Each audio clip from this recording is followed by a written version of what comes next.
Hoy tenemos la charla Importancia de planes de desarrollo de campos de petróleo y gas. El expositor es Julio González Herba Pizarro. Julio es ingeniero de petróleo de la Universidad del Zulia. Tiene estudios de ingeniería civil y mecánica en la Universidad de los Andes y evaluación de proyectos en el IES en Venezuela. Cuenta con 45 años de experiencia en la industria petrolera. Comenzó su carrera en el Departamento de Gas del Ministerio de Energía y Minas de Venezuela y participó en la nacionalización de la industria petrolera venezolana. Trabajó en regulación de operaciones en campos del norte de Monaga, del Tamacuro y norte de Paria, incluyendo la campaña de exploración costa afuera realizada por la Goben a finales de los años 70. Ingresó a esta filial a la Goben en el año 80 como ingeniero de yacimiento para la exploración y evaluación del Baja del Orinoco y en operaciones de desarrollo para la División de Oriente. En 1985 fue asignado a Shell Petroleum International en La Haya para el estudio de reactivación del campo marginal de Josefín. En 1987 regresó a Venezuela como gerente de yacimiento del campo de Surreal, que fue el momento en que lo conocí, y líder del proyecto de recuperación secundaria por inyección de agua y gas miscible en este campo. En 1996 ingresó a BP Venezuela con asignaciones en BP Colombia y México. En el 99 trabajó en Fincorp, que es la asociación de PDVSA Total Estatoil, para el desarrollo de crudos pesados de la Baja del Orinoco. Luego, desde el 2001 hasta el 2003, trabajó en PDVSA Intevep, en el centro que es el Centro de Investigación y Desarrollo de la filial de PDVSA. En el 2004 fue consultor en simulación de yacimiento para PD en Muscat, Omán, y para Langma Halliburton en Kuala Lumpur, Malasia. Del 2005 al 2010 participó en proyectos de desarrollo del Mar del Norte con BP Operating Company en Aberdeen, con Maersk Oil en Copenhague, Dinamarca, y del 2011 al 2014 fue coordinador de desarrollo para Tullow Oil con base en Londres, con asignaciones en África. En el lapso 2014-2018 ha sido consultor especializado en recuperación mejorada para Sodus Group y líder de subsuelo para el desarrollo de campos para IO Oil and Gas Consulting, participando en proyectos costa afuera y recuperación mejorada en Europa, África y Medio Oriente. Fellow member de la SPE, miembro de la Sociedad Venezolana de Ingenieros de Petróleo, miembro del Comité Asesor de la Universidad Portsmouth en Reino Unido, fundador de Minion Oil Limited, empresa de consultoría y entrenamiento con base en Londres, y a través de la cual ha dictado unos 30 cursos de entrenamiento en diversos tópicos de ingeniería de petróleo y gas. Y es cofundador y director de Leopardo Petroleum Limited, una empresa para adquisición de activos en Latinoamérica. Ustedes, bueno, dejo a Julio. Y gracias, Julio, por darnos de tu tiempo. Buenos días y muchas gracias, Carlos. Ante todo, quiero darle las gracias a los organizadores, los miembros de VAPA y Beneamérica, que han tenido la gentileza pues, de organizar esta serie de webinars que nos permiten comunicarnos y transmitir nuestras experiencias. Particularmente quiero agradecer a Carlos Sánchez, a Eduardo Betancourt y Jorge Sajía, quienes son las personas que están al frente de esta actividad. Por otra parte, quiero también saludar a toda la audiencia. Es un placer esta oportunidad de compartir con ustedes las experiencias que he tenido durante los últimos años. Y bueno, sin más vamos a empezar. El tópico es importancia de planes de desarrollo y gerencia y desarrollo de campos de petróleo y gas.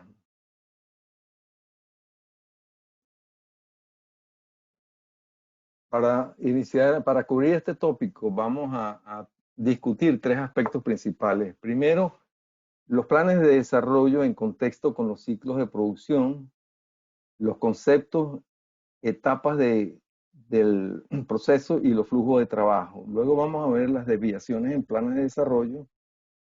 ¿Qué son las desviaciones? Algunos ejemplos y finalmente el resumen y las conclusiones. El plan de desarrollo es básicamente un grupo de actividades para guiar el desarrollo de un recurso de hidrocarburos, el cual considera todos los elementos que influyen en la explotación, como son pozos, yacimientos, instalaciones, ciclo de vida de los activos, los actores de la industria, el medio ambiente, las comunidades y su influencia en la sociedad. Un concepto típico es que, o una visión típica es que el plan de desarrollo es preparado por un grupo multidisciplinario de profesionales que trabajan para generar un objetivo de producción, ingresos económicos y bienestar a las comunidades, con impacto mínimo al ambiente. El plan de desarrollo también debe ser visto, en algunos casos, como una hoja de ruta que es aplicable a casos de campos marginales, programas de rehabilitación de pozos, programas de perforación infill o interespaciados, rejuvenecimiento de campos, farmings y adquisiciones de activos de petróleo. El plan de desarrollo normalmente permitirá o ayudará a disminuir el riesgo y manejar la incertidumbre y los sesgos que puedan haber en el proyecto. Además, aclarar la ejecución, acelerar la ejecución del proyecto y acelerar el tiempo de comercialización, así como identificar las desviaciones y aumentar el valor y las ganancias del proyecto. Estas ideas deben ser manejadas en conjunto con una gerencia de proyecto que considere desde el diseño, el desarrollo, el análisis y la evaluación, que trabaje estrechamente en conjunto con esa visión del plan. Las etapas de desarrollo, vamos a verlas muy rápido porque todos la conocen, son la exploración y definición de los recursos, el plan de desarrollo en sí, la construcción del proyecto que viene a iniciarse luego de que se declara la comercialidad en el activo y consiste de varias actividades como evaluación económica preliminar, desarrollos conceptuales, ingeniería de detalles, otra evaluación económica y cuando se tiene el plan aprobado empieza la construcción y el comisionamiento. Esto va seguido de la producción, que es la etapa más larga, y una vez que se ha concluido las tres etapas de producción, que son la temprana, producción estabilizada y producción tardía, viene el decomisionamiento y abandono del campo. Aquí les voy a mostrar un poquito más detalle y brevemente algunas de las actividades que se ejecutan en cada una de estas etapas de la vida del campo. Primero, en la exploración tenemos la parte de evaluación sísmica, evaluaciones geológicas, perforación exploratoria y de appraisal, y hasta que se declara la comercialidad del campo. Para luego entonces empezar en esta serie de actividades que mencioné anteriormente, pero aquí muestro un poquito más de detalle, que son el diseño conceptual del plan de desarrollo, la evaluación económica preliminar, los estudios de ingeniería de detalle y estudios económicos, que van seguidos de la procura y construcción del proyecto. En paralelo viene la transportación e instalación de equipos, tuberías y conexiones para poder iniciar entonces el proceso de producción, que es el más largo y el más interesante en un plan de desarrollo. Una vez concluido esto y cuando se han producido todas las reservas del activo, viene el decomisionamiento y abandono de instalación, que es una etapa también compleja que envuelve planificación, permisos, preparación de los equipos, remoción de todos los equipos pesados y disposición de los materiales y finalmente restauración del medio ambiente. ¿Y por qué necesitamos planes de desarrollo? Bueno, porque las acumulaciones son todas diferentes. Las acumulaciones tienen diferencias en superficie, en cuanto a su ubicación, si zona de costa afuera o en tierra, en cuanto al país, en cuanto al medio ambiente. En términos de subsuelo, también hay diferencias y quizás son más difíciles de manejar debido a que el subsuelo no lo vemos. El subsuelo hay que interpretarlo a través de los estudios geológicos, pozos, y a través de los registros y toda la información que tenemos que integrar. De manera que en un ambiente, podemos encontrar ambientes homogéneos donde el tipo de desarrollo va a ser bien diferente al caso de encontrar ambientes heterogéneos, como este que se muestra aquí abajo. Entonces, de seguida vamos a ver los elementos que son, o los factores que tenemos que considerar en el plan de desarrollo. Tenemos que tomar en cuenta primero la parte de subsuelo, considerando los ambientes geológicos, el tipo de deposición, las fases, tipos de roca, los fluidos que pueden ser gases condensados o crudo liviano, crudo pesado, contaminantes, y esto nos va a permitir identificar el tipo de pozo más conveniente, si son pozos verticales, pozos horizontales, multilaterales o pozos subsea. Y de allí entonces definir las instalaciones de producción que son las convenientes para todo este sistema. Seguido de la parte económica, donde consideramos precio de petróleo, regalías, impuestos, los taxes, costo de operación, costos de inversiones y los indicadores económicos que nos van a dar los retornos y el tiempo de pago. Con esto hacemos la logística y trabajando sobre la integración de toda esta información es que tenemos las condiciones de yacimiento, donde vemos los volúmenes, presiones y temperaturas y mecanismos de producción que nos permitirán tener una visión del tiempo o el ciclo de vida del activo. Aquí vamos a revisar brevemente las etapas de producción vistas desde un punto de vista tradicional. Tenemos etapas de producción primaria, secundaria y terciaria. Básicamente aquí arriba tenemos producción y abajo tenemos presión y en la escala horizontal es el tiempo. En la etapa primaria producimos del 10 al 20% y entran en operación o en actividad los mecanismos de producción del yacimiento, bien sea gas en solución, expansión de la capa de gas, compactación o empuje de agua. En la etapa secundaria es cuando iniciamos proyectos de inyección de agua o de gas para incrementar el recobro. Usualmente se logra entre un 15 a 20% adicional, dependiendo de la fecha y de las condiciones en la cual se inicie ese proceso. Y la etapa terciaria, que es la última, es cuando se inyectan agentes externos como químicos, polímeros, surfactantes o agentes térmicos o miscibles para aumentar el recobro. Esta etapa tradicionalmente es vista como la etapa final del campo. Y dependiendo de dónde estemos, la presión del yacimiento va a responder en proporción directamente proporcional a los fluidos que estamos inyectando. Como dije antes, esta es la etapa o la visión tradicional. Esta imagen muestra también la etapa tradicional, la visión tradicional y en la que incurren muchos operadores donde no se implementa un proyecto de recuperación secundaria o primaria, sino hasta el final de la vida productiva. Entonces, esta es la etapa más difícil en la cual se va a implantar un proyecto de recuperación mejorada.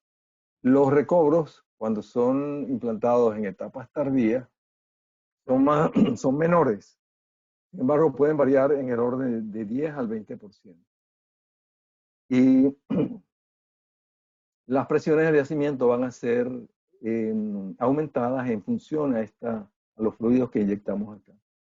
Hay un nuevo concepto, que es el que vamos a ver ahora, que es esquema de producción acelerada y que se aplica en algunos casos en los últimos, se ha venido aplicando quizás en los últimos 20 años, que es implementar la inyección de agua o gas en etapas tempranas.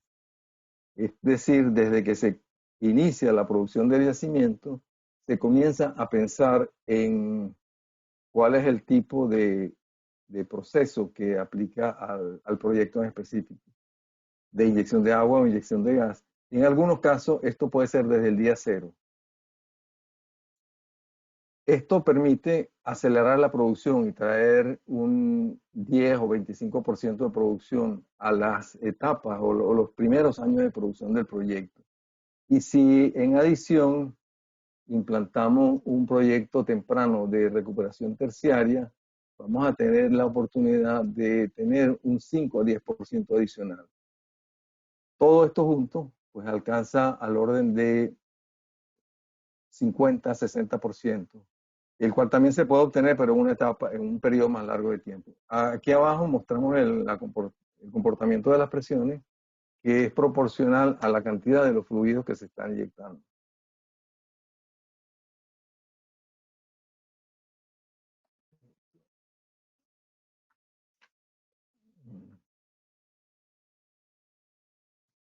Un minuto, tengo un problema con el mouse.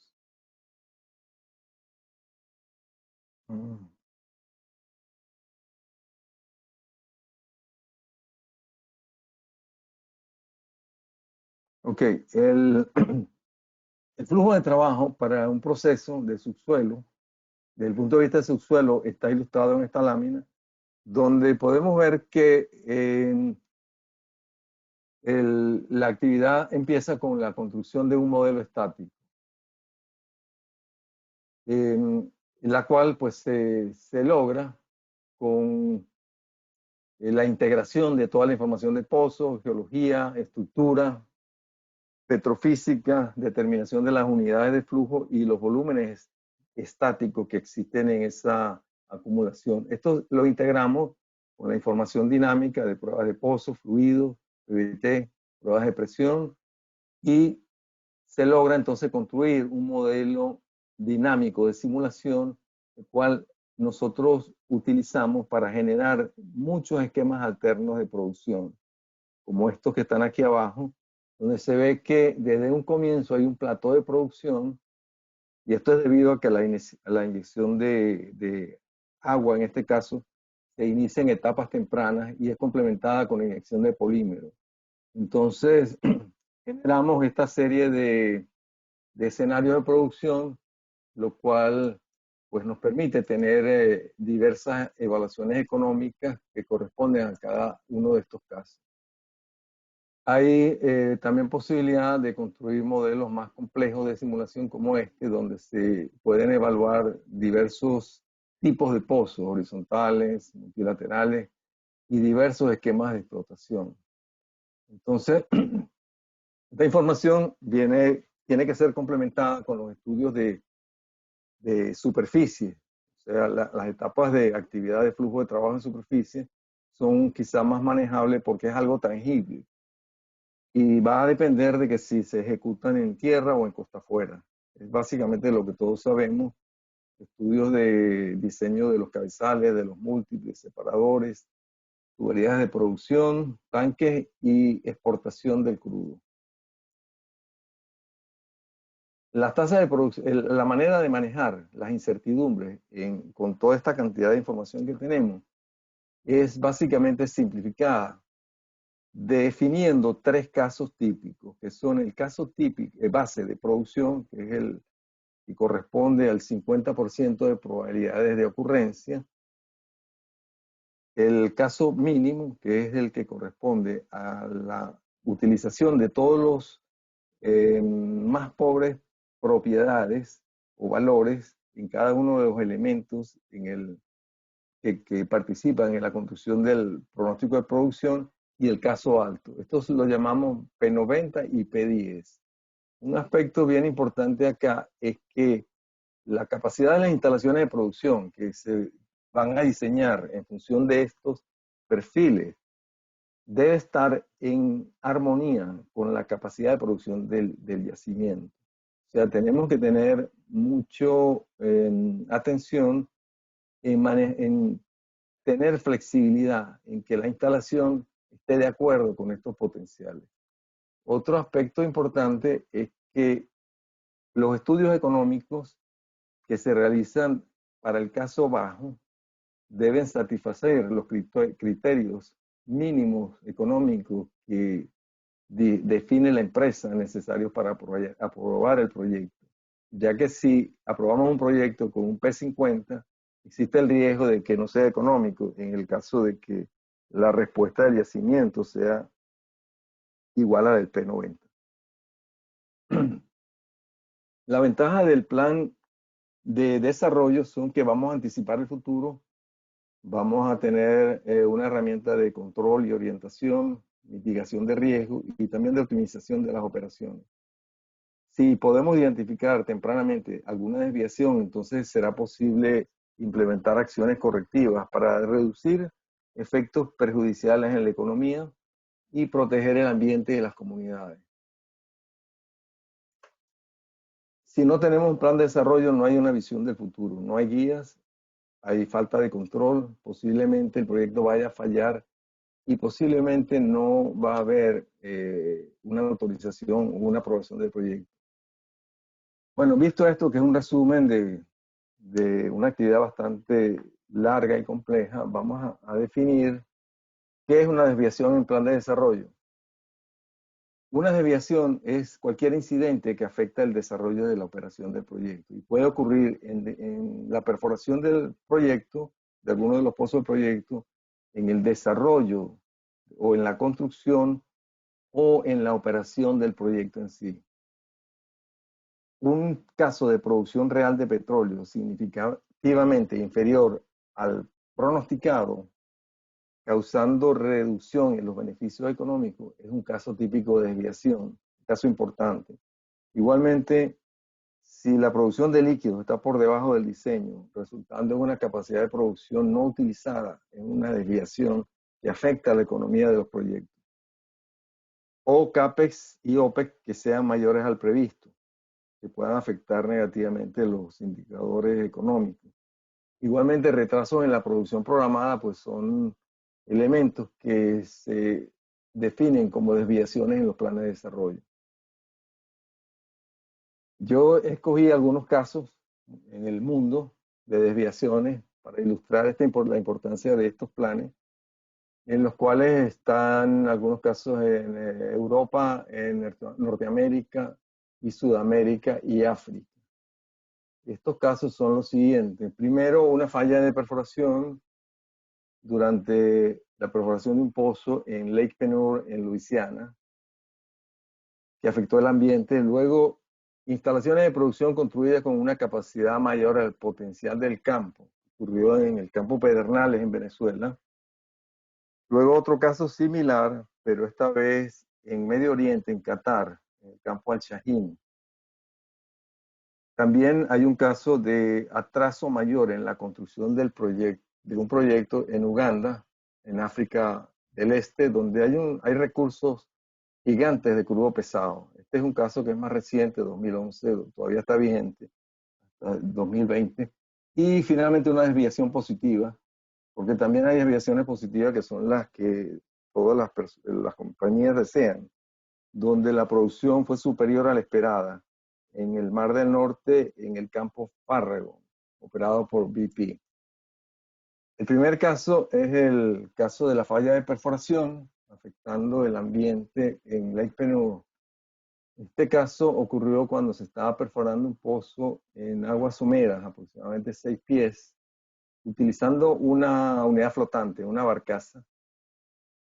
Y cuando se estaba efectuando la perforación, aproximadamente a una profundidad de 1000 pies, se atravesó una falla y hubo una pega en la tubería. Esa pega no se pudo resolver, se estuvo tratando de resolver el atasco, el atascamiento, pero ocurrió que la barcaza empezó a inclinarse y la barcaza se cayó al barco y se hundió. Entonces la tripulación afortunadamente tuvo tiempo de desalojar, pero se formó un sumidero en el lago y que absorbió la barcaza.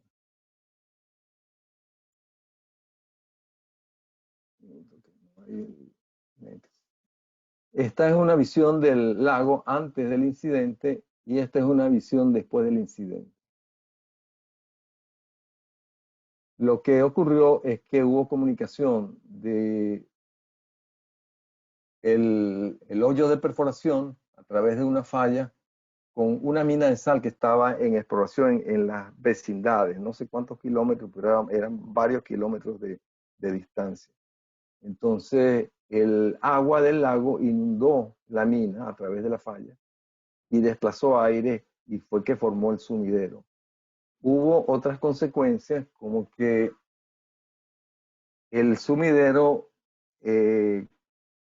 disolvió el agua de la sal de la mina de sal y cambió el ambiente salino en el lago. Tardaron 2 días en estabilizar el sumidero y se absorbieron aproximadamente 3.500 millones de galones de agua. No hubo pérdida humana ni lesionados, pero sí hubo pérdidas económicas y diferimiento de los proyectos. Este es el caso de reactivación del campo Pedernales, donde se considera que es una desviación importante. Este caso está, o parte de la historia del campo Pedernales está presentada en un paper de la AEPG del año 96. Pedernales, como todos sabemos, está en el Delta Macuro, en una zona de pantanos. Y la operación allá es en agua somera. Entonces, en este paper que mencionamos, existe un relato de la historia del campo donde se cuenta que fue descubierto hace aproximadamente 100 años en un área donde hay afloramiento de crudo y está también cercano a varias filtraciones y esteras de alquitrán que se han formado. El campo fue descubierto por Creole en los años 30 y en el 33 Creole inició la producción comercial. Ocurrieron 3 periodos de producción que fueron interrumpidos, primero por la Segunda Guerra, segundo por el final del contrato de Creole y Texaco. Aquí se ilustran los 3 periodos de producción. Tenemos que en el año 33-34 se inició la producción con 11 pozos. Se logró alcanzar aproximadamente 6.000 barriles por día y luego pues Creole cerró el campo debido a la Segunda Guerra. Aquí se reactivó, se perforaron más pozos hasta 33 y el potencial de producción alcanzó a los 14-15.000 barriles. Estos puntos negros son los puntos de presión del yacimiento y esta línea roja al final es la relación gas-petróleo. Esta etapa de producción fue culminada o cerrada al final del contrato de Creole y Texaco, aproximadamente en los años 62, 63. Y luego, en el 80, el campo estuvo cerrado, ¿no? Hasta el año 79, algo así, cuando la Goben decide reactivar este campo. Y produjeron aproximadamente a una tasa de 2.000 barriles por día, pero se decidió rápidamente que el campo no satisfacía los requerimientos económicos o no ranqueaba dentro de todos los casos del portafolio de operaciones de la Goben. Entonces fue declarado campo marginal y entró en la primera ronda de campos activos, de campos marginales, en la apertura en el año 93, cuando British Petroleum adquiere el campo y inician la perforación del campo. Ellos realizaron la operación empezando en el 94, perforaron 2 pozos que fueron muy exitosos. Los primeros pozos fueron aproximadamente de 1.500 barriles por día cada uno y continuaron la operación hasta alcanzar una producción del orden de 17 o 18.000 barriles por día con 11 pozos. Y entonces esto les dio impulso para declarar que el campo debía ser desarrollado con una visión más amplia e ir hacia a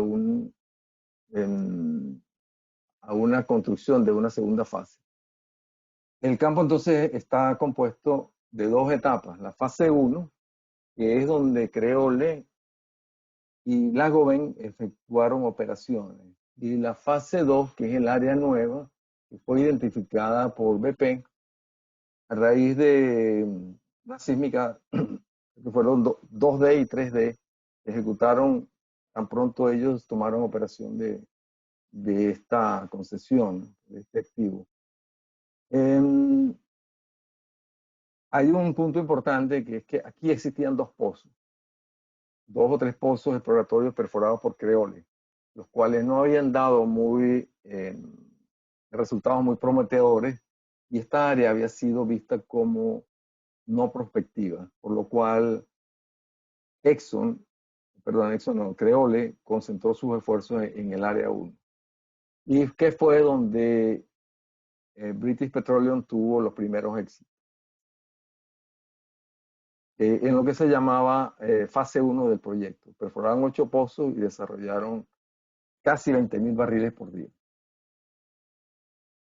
Ellos entonces deciden iniciar la fase 2, que fue un proyecto calificado Fast Track para perforación y construcción de las facilidades en 2 años. El plan de perforación se realiza perforando tipo Macoya con una plataforma ubicada acá, una barcaza de perforación ubicada en el centro de la fase 2 y además otra en el centro de la fase 1 para perforar pozos adicionales. Los pozos se perforaron de una manera simultánea en las 2 plataformas y además se comisionó la construcción de las facilidades de producción. Primero el diseño y luego la construcción, casi todo en simultáneo. La empresa de construcción es McDermott. Construyeron las plataformas flotantes en Luisiana y se trajeron las plataformas flotantes a Venezuela una vez estuvieron listas para el momento en el cual los pozos ya estaban perforados en estas 2 áreas. La capacidad de las instalaciones era de alrededor de 50.000 barriles por día, quizá un poquito más. Lo que ocurrió entonces es que cuando se conectaron los pozos a las plataformas, la producción máxima fue menor a 20.000 barriles por día. Las inversiones que realizó BP fueron del orden de 200 millones en la exploración y aproximadamente unos 200 más entre los pozos en instalaciones, quizá 250, 300.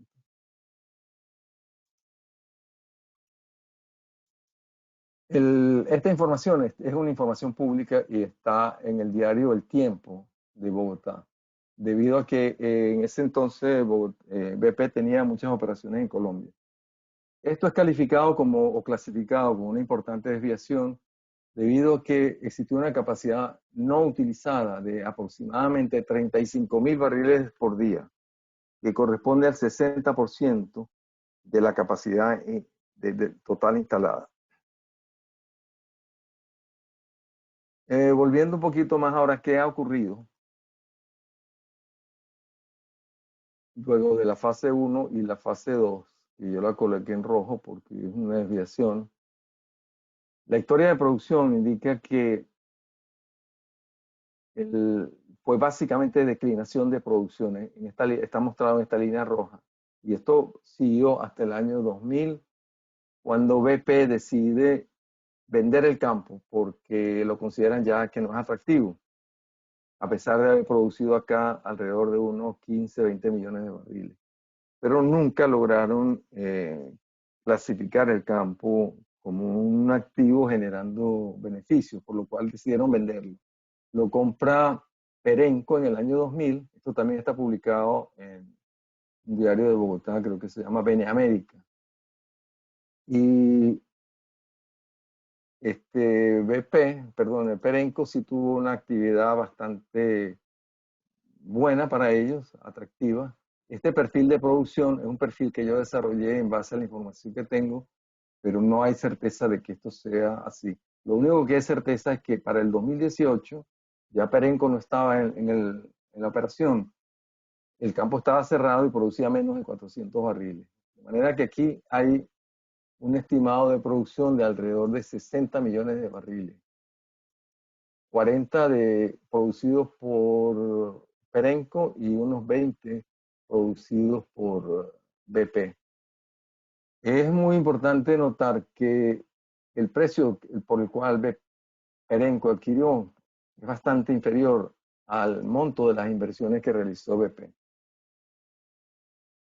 Ok, el otro proceso o proyecto que voy a describir y que es similar ocurrió en el Medio Oriente, en Qatar, en el campo Al Shaheen, que es un campo gigante de gas Es el campo más grande de Qatar. Está ubicado a 80 kilómetros de la tierra, de la costa, y estaba siendo operado, había venido siendo operado por Maersk Oil desde el año 1992.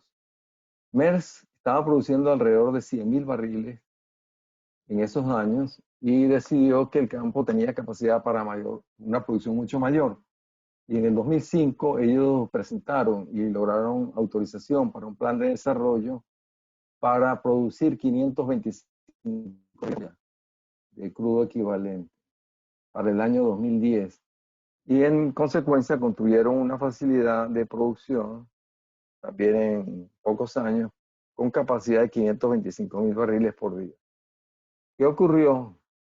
Que cuando concluyeron el proyecto, la producción histórica nunca ha pasado más de 300.000 barriles.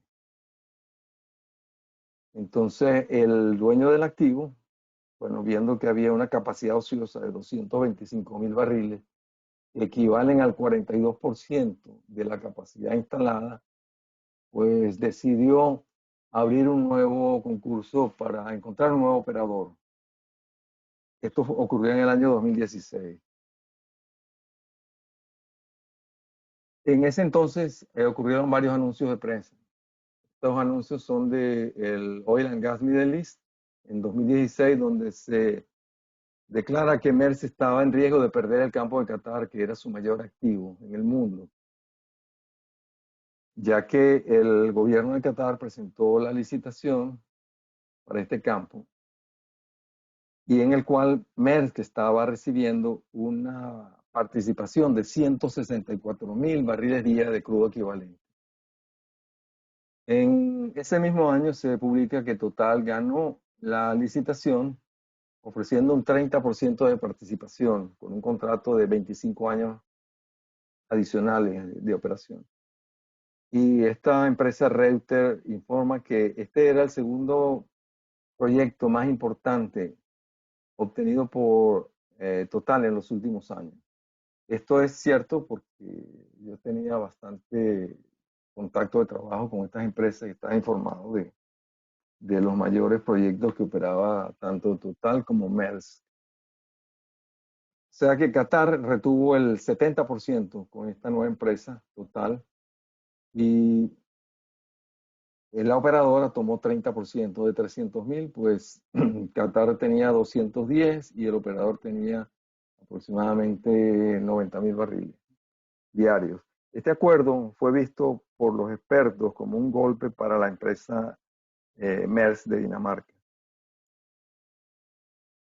¿Qué pasó entonces? ¿Cuál es el análisis? ¿Por qué ocurrió esto? ¿Por qué razón el dueño del activo decide abrir la licitación? Es porque el plan de desarrollo estaba sobreestimado. Ellos no estaban contentos con haber hecho esa operación, esa inversión tan grande en un campo costa afuera, en la cual el 42% de las inversiones estaban siendo subutilizadas. Como resultado de esta falla, en este plan de desarrollo, Maersk perdió una licencia, que era la más importante y con la cual ellos habían venido operando durante 25 años. Y dejaron de producir 164.000 barriles diarios en su cartera de proyectos en el mundo. Años más tarde, esta empresa, bueno, quedó muy debilitada y fue adquirida por Total. O sea, no pudieron sobrevivir y Total, bueno, la compró. El plan de desarrollo con desviaciones luce como la causa de la desaparición de esta empresa, que en su momento fue una empresa de mucho renombre. Actualmente Maersk solamente hace otras cosas, creo que hacen perforación y transporte de productos en el mundo. El caso siguiente es el caso de Uganda, donde existen reservas de crudo pesado bastante importantes. Allí los campos, Uganda es un país que está en el centro de África y no tiene acceso al mar. Los campos de petróleo están ubicados en la cuenca del lago Alberta.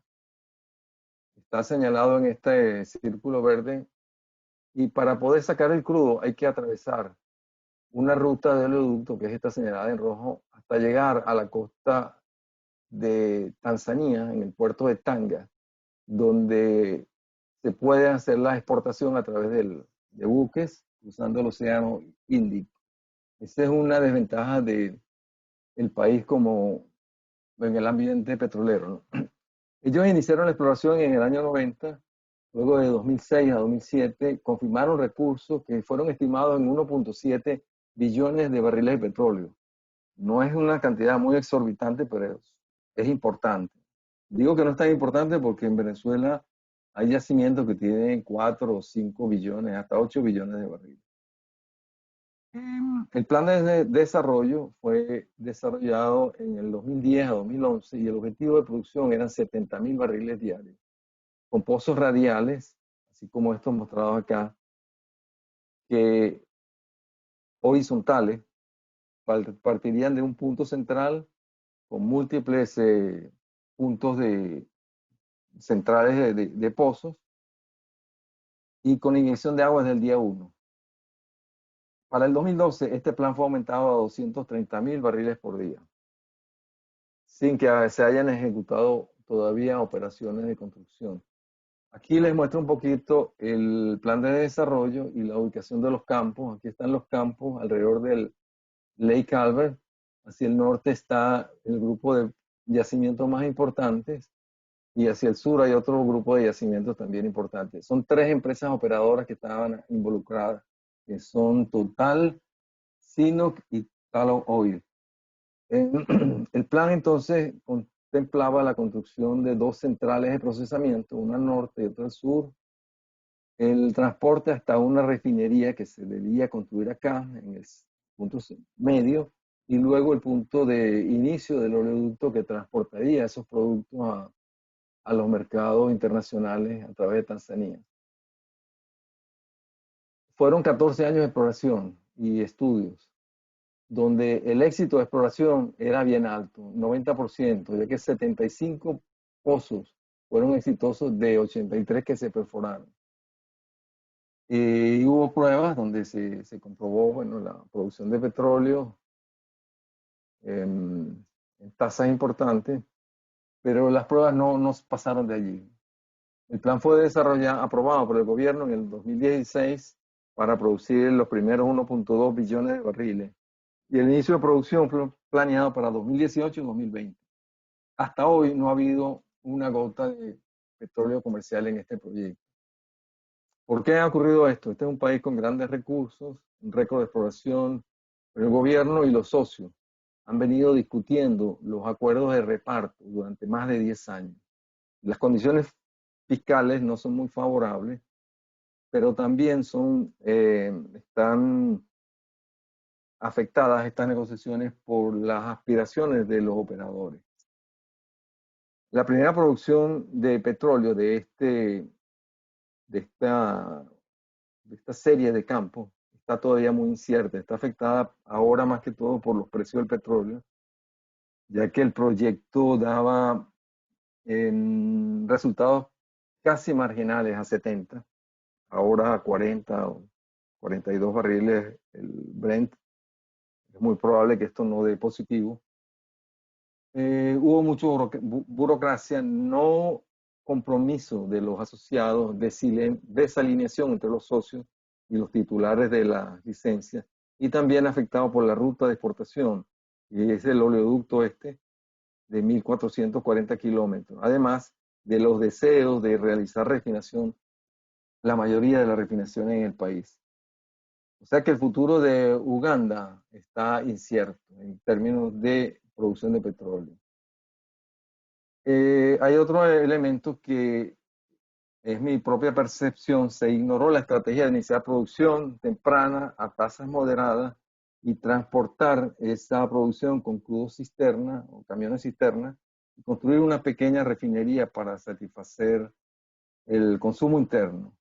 Con un elemento adicional que algunos de los socios del proyecto eran los principales actores del suministro de combustibles en el mercado interno durante varias décadas. Ok, cerrado este punto, vamos a ver el campo de desviación positiva, que es un campo de British Petroleum en el Mar del Norte. El campo Farragut es un campo de crudo liviano, costa afuera. Está localizado en un hub donde hay concentración de muchos campos importantes. Este fue un descubrimiento pequeño. El yacimiento está representado en esta lámina, rodeado de un acuífero mostrado acá en azul y la parte productora es en verde. El campo se planeó desarrollar con un tieback, o sea, un amarre a una instalación existente, que es la plataforma de Andrew. Estaba localizada a unos 60 kilómetros de la ubicación del descubrimiento. Y el desarrollo se planeó con dos pozos horizontales, estos dos, uno en esta dirección y otro en esta otra dirección, unos apuntando a la parte superior del yacimiento. Está mostrado acá en esta línea sísmica la trayectoria de uno de los pozos y se muestra abajo la cantidad de arena limpia y la resistividad que muestra presencia de petróleo. O sea, las arenas son muy buenas, son masivas y de alta permeabilidad. El proceso de desarrollo de pronóstico de producción fue realizado a través de un modelo de simulación que está mostrado acá, contratado a una empresa de consulta. Y aquí se muestra en esta línea negra el perfil de producción que se desarrolló de ese modelo. En la línea vertical, eje vertical está producción, horizontal tenemos los años. El comportamiento real es este mostrado en líneas verdes. O sea, hubo una producción mucho más alta desde el inicio de la producción pronosticada. Esto ocurrió debido a que el corte de agua, como efecto de esto, del acuífero que rodea el campo, fue sobreestimado. O sea, se pensó que el agua iba a producir desde el día 1, cuando en realidad el agua empezó a producirse varios años después. Aquí abajo se muestra la historia de producción de agua real y en líneas azules punteadas se muestra el pronóstico de agua. Gracias a la ingeniería de yacimientos y a la vigilancia del yacimiento se pudo entender esta situación e implementar métodos de control de agua, pruebas de pozos, porque había una renuencia a probar los pozos, debido a que son solamente dos y para probarlos necesitábamos cerrar uno de los dos pozos, pero se convenció a la gerencia de que era importante realizar las pruebas de pozos para poder entender el yacimiento y poder optimizar su producción. Entonces,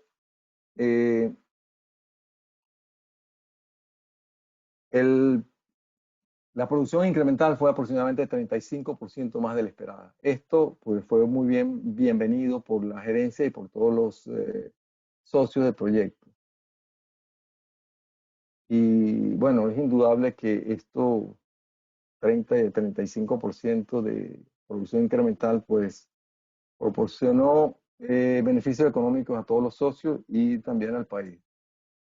Para conclusiones, vamos a ver que los planes de desarrollo realizados multidisciplinariamente y con un alto grado de representatividad de los recursos son esenciales y con aplicación de una gerencia integrada nos van a permitir optimizar la producción y alcanzar los objetivos de producción del proyecto. Los planes deben ser flexibles y deben permitir adaptarse a la respuesta del yacimiento, ya que en la mayoría de los casos la producción no es igual al pronóstico. También el diseño de las instalaciones debe ser flexible y coherente con el potencial para evitar desviaciones como las que se describieron en unas láminas anteriores. Es necesario también entender que los componentes más importantes de los planes de desarrollo son los recursos humanos, el medio ambiente, seguido de los yacimientos, pozos, las facilidades y los socios. Si no hay recursos humanos, no se pueden hacer los diseños con el grado de, vamos a decir, de representatividad que ameritan este tipo de proyectos. Y que el éxito es función del trabajo multidisciplinario,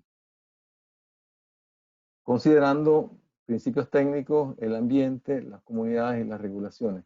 Las sugerencias que se tienen o recomendaciones son trabajar con modelos de yacimiento que sean representativos, eh, efectuar estudios de reservas y pronóstico de producción que sean auditables, que los planes sean flexibles y que se considere el ambiente en todo momento. Hay algunas reflexiones adicionales. La mayoría de los campos no producen tal como se pronostica.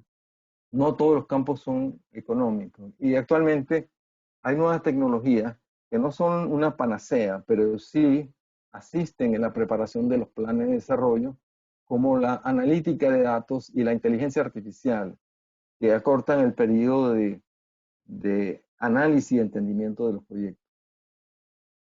Bueno, con esto termino mi presentación. Gracias por su atención. Si ustedes tienen algunas preguntas, aquí están mis datos. Y quiero decirles que ha sido un placer compartir con ustedes estas experiencias. ¿Aló? Buenas. Ajá. Mira, gracias. Bien interesante la presentación, Julio. Hasta ahorita no hay nadie anotado en preguntas en el chat ni en derecho de palabra. No sé si alguno de los que están quiere hacer alguna pregunta, por favor.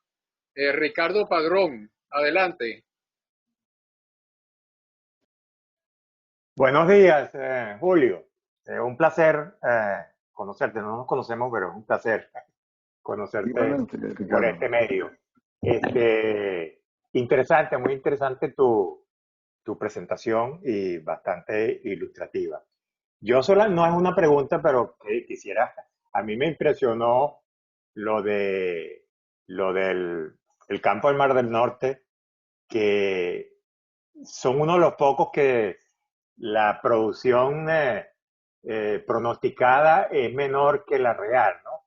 Y yo me acuerdo que una vez estudié un campo en los 90, hace ya más de 20 años, para presentarlo como una de las mejores prácticas de lo que era un desarrollo de campo, que es el campo J-Field en Florida, Florida donde también el campo varias veces en su plan de desarrollo superó los pronósticos, la producción real superó los pronósticos. Okay. Y ahí fue donde ese campo se hizo famoso fue uno de los primeros campos que tuvieron un desarrollo acelerado de infill drilling, pozos interespaciados cada vez más interespaciados. Y a cada pozo que perforaban le tomaban núcleo para caracterizar y cada vez conocieron más el yacimiento. Y creo que obtuvieron recobros de más del 60%, si no me equivoco. Entonces, a mí me impresionó eso y quería compartirlo. Okay, gracias, Ricardo. Lo que puedo indicarte es que sí es verdad, ¿no? Son pocos los casos en los cuales el comportamiento real es mayor al pronosticado, porque generalmente las empresas quieren producir más y obtener indicadores económicos que sean atractivos para los inversionistas. En este caso de Farragon, el modelo de yacimiento fue elaborado por una empresa consultora, no es el operador, ¿no? Por supuesto fue supervisado por el operador, que era British Petroleum. Y fue una sorpresa para la compañía cuando se inició producción y no había producción de agua, ¿no? Entonces, en ese momento, pues yo tuve la suerte de que fui asignado a ese proyecto como ingeniero de yacimiento y tuve que revisar el modelo a ver qué pasaba, por qué el modelo decía que el agua iba a producirse desde el día 1 y no se estaba produciendo. Bueno, la razón era que el modelo fue construido con un sistema muy complejo de presiones capilares y permeabilidades relativas. El modelo tenía como 15 juegos de presiones capilares, 15 tipos de roca y 15 tipos de permeabilidades relativas. Entonces, creo que el esfuerzo de simulación se dedicó mucho a hacer un modelo muy detallado. Yo pude resolver eso, pues simplificando el número de presiones capilares y tipos y a uno solo. Y cosa de un par de semanas ya el modelo estaba prediciendo el comportamiento de agua tal como venía observándose. Y en cuanto a por qué el plató de producción fue más largo, es porque no había un claro entendimiento de que este es un yacimiento con crudo bajo saturado. O sea, la presión inicial estaba más arriba que la presión de burbujeo. Y ya yo había tenido experiencias en Venezuela en las cuales determinamos que la producción de este tipo de yacimiento va a ser constante hasta que se alcance el punto de burbujeo y empieza a liberarse gas en el yacimiento. Ese es el caso típico de Furrial. Los pozos producen constante hasta que se alcanza la presión de burbujeo. Todo esto se incorporó en el modelo y bueno, el modelo fue exitoso. Existe un paper, está indicado en la presentación. Si quieres un poquito más de información, puedes referirte al paper. Gracias. Bueno, Julio. tiene la palabra Edgar Sequera. Okay. Gracias, Eduardo. Gracias, Carlos, por permitirme la intervención. Julio, interesante información la que has compartido con nosotros hoy, en verdad, de mucha utilidad. Yo quisiera agregar unas cosillas allí en cuanto a los ejemplos que planteaste, ¿no? En cuanto a los riesgos, los 3 ejemplos que planteaste de los riesgos, bueno, eso nos corrobora una vez más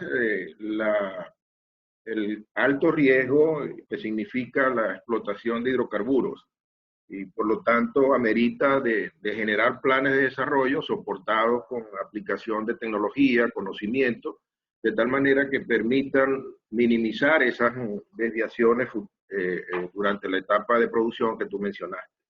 Definitivamente eso es un factor clave para los desarrollos. Me pareció interesante también el caso que mencionaste de Uganda, en donde me vino a la memoria los temas que hemos tratado en este foro también en relación a las leyes. O sea, ahí demuestra el caso Uganda que tiene que haber un equilibrio entre las condiciones del ente gubernamental y el operador que negocian las condiciones para la explotación o para los contratos de explotación petrolera. Eso es un tema bien interesante también que creo que lo hemos tratado aquí ya profundamente con especialistas de esas áreas legales, pero impositivas, y amerita también un punto de atención. Eso es con respecto a la presentación, Julio. En verdad ratifico mi reconocimiento a tu esfuerzo por estos profundos estudios que haces de ingeniería y yacimiento. Hay un tercer punto que también quisiera comentar y compartir con ustedes, a título muy personal, que es una apreciación que tengo con respecto a la participación de estos foros.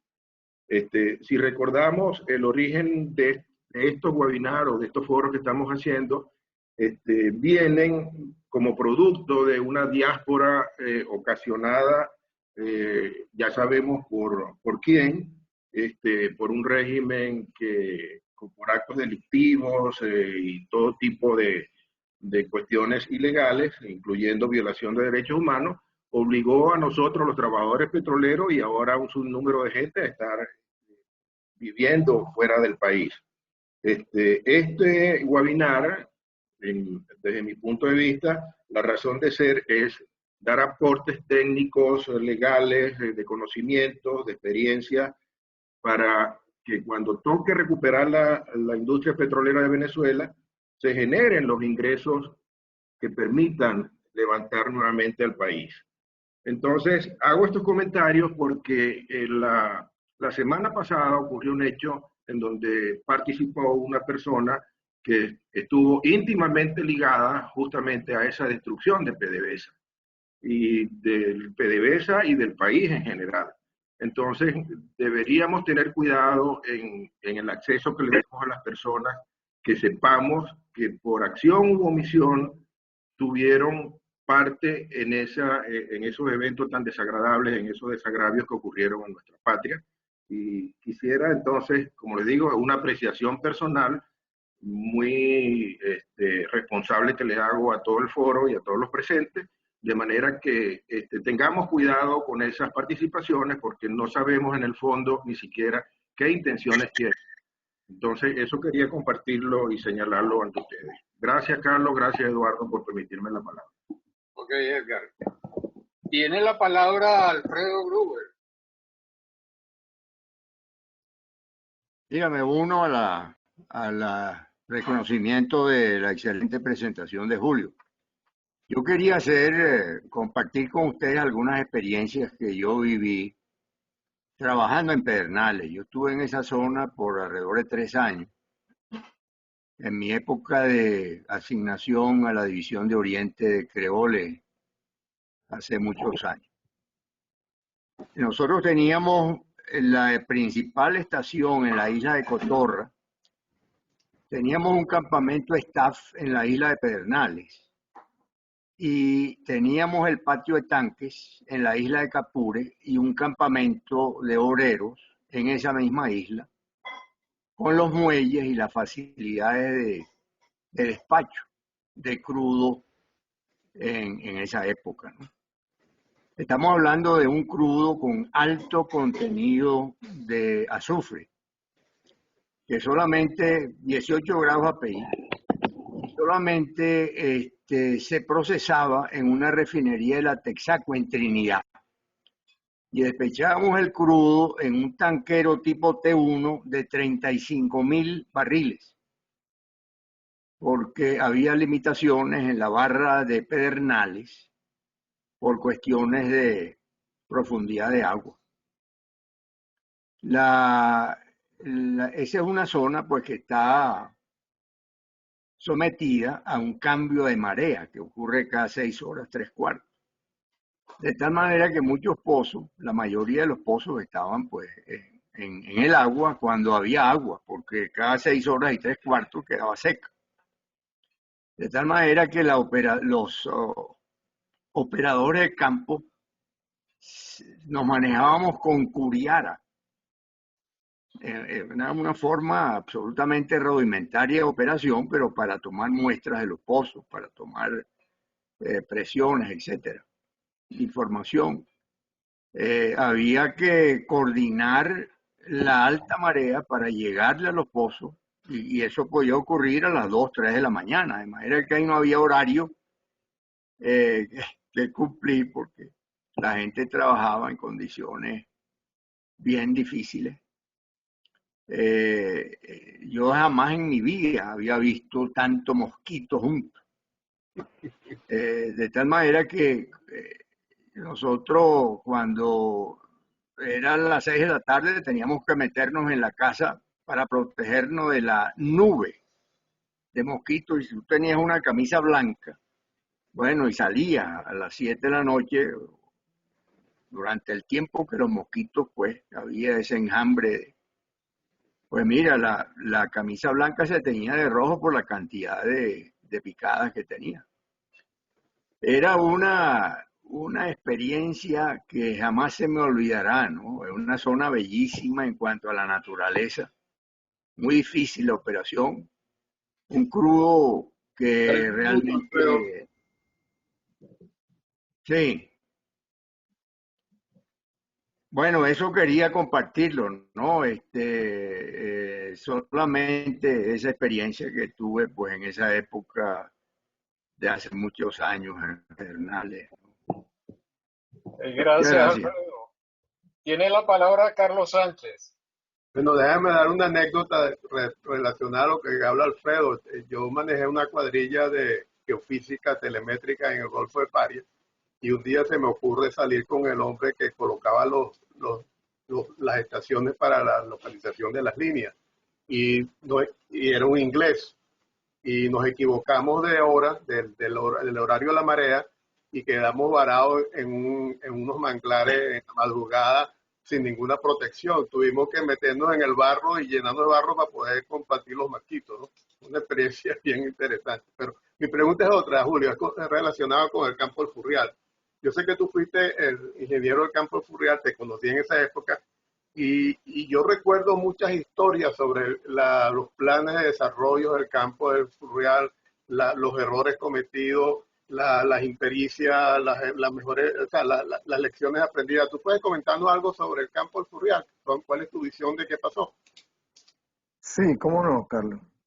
Bueno, resulta que yo he estado estudiando bastante el campo de Furrial, además de que trabajé casi 10 años en ese campo, creo que el pozo Full 2, Full 3, hasta el Full 90, y tuve la oportunidad de participar en el estudio de recuperación secundaria por inyección de agua, y luego tuve también la oportunidad de traer la idea para la inyección miscible de gas, que fue un trabajo bien costoso.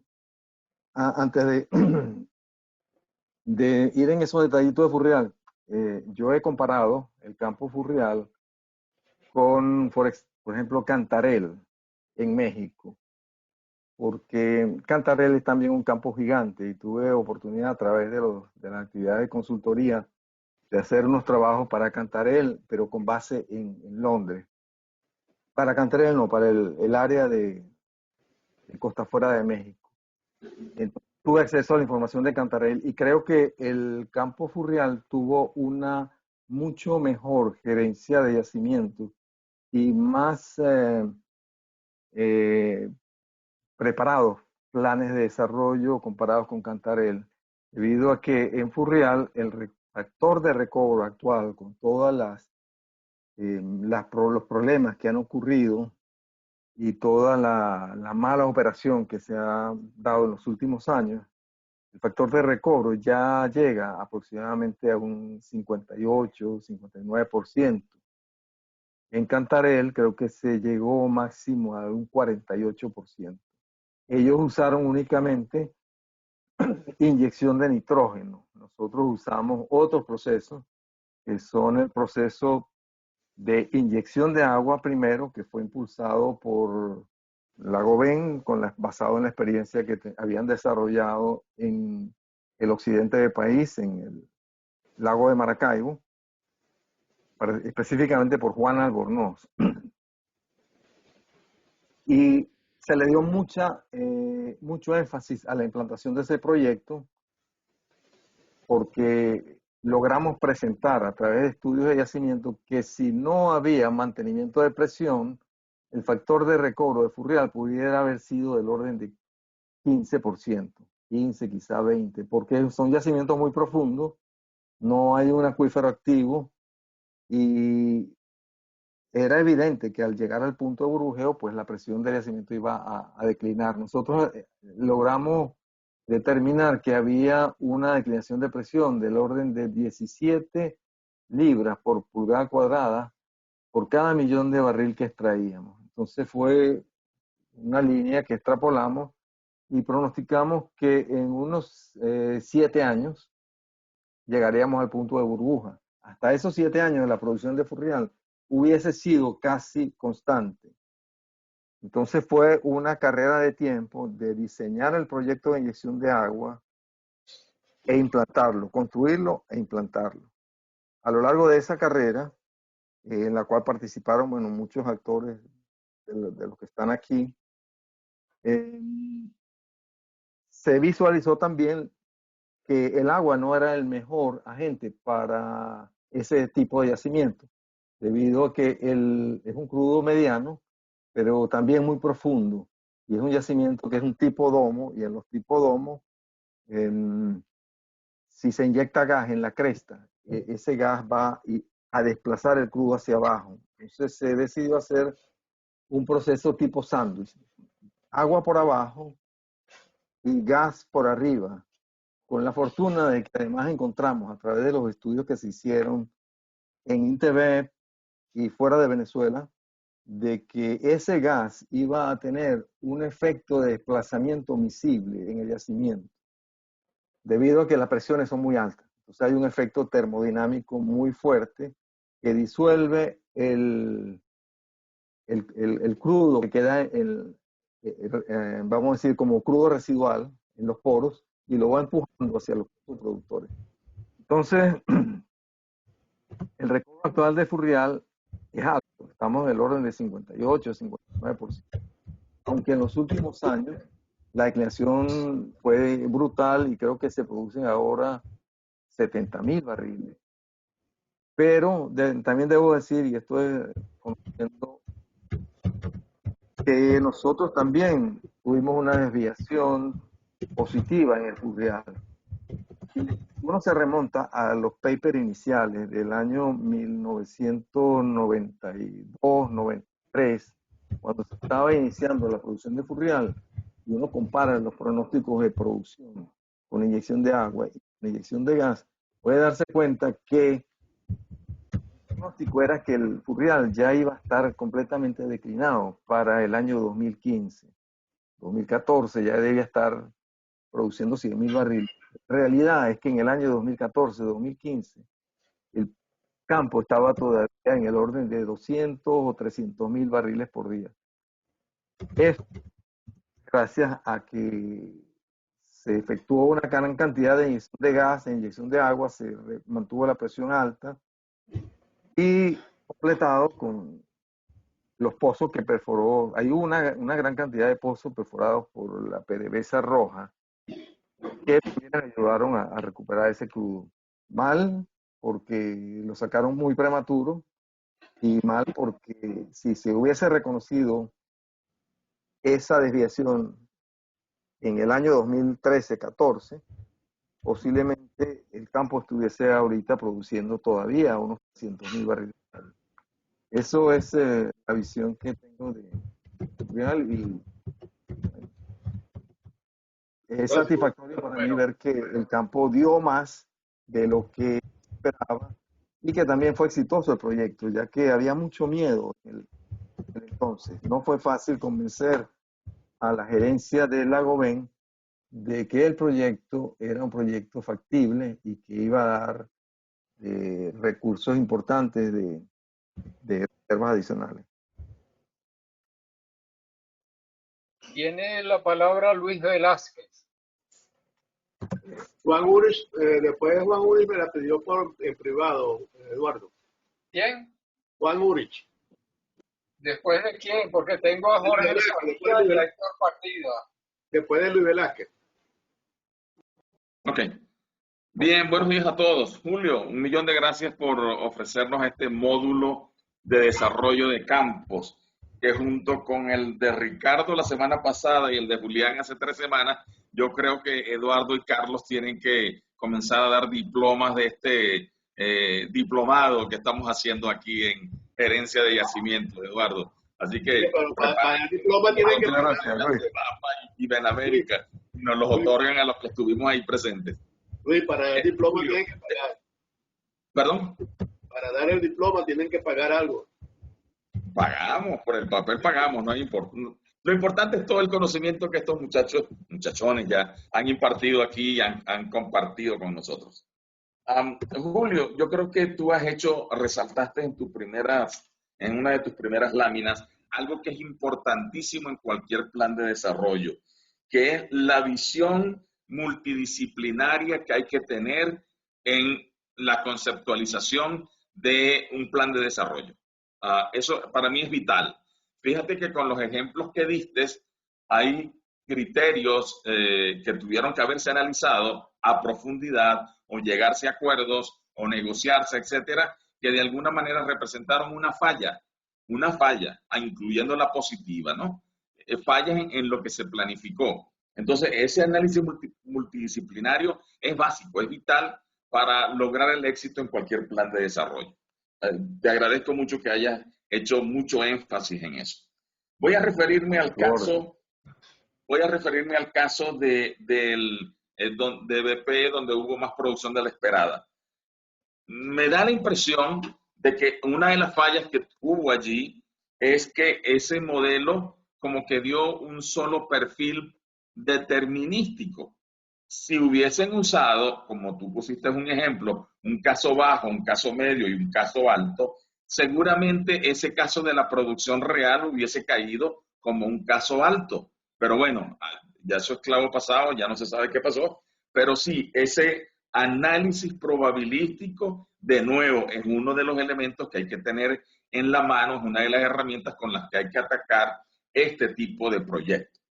Y esto no solamente es para la producción, sino el caso de las inversiones, bajo, medio y alto, y el caso del OPEX también, medio, bajo y alto, todos esos enfoques probabilísticos para los diferentes parámetros críticos de un análisis de yacimientos para un desarrollo de campos, para un plan de desarrollo, son los que deben tomarse en cuenta.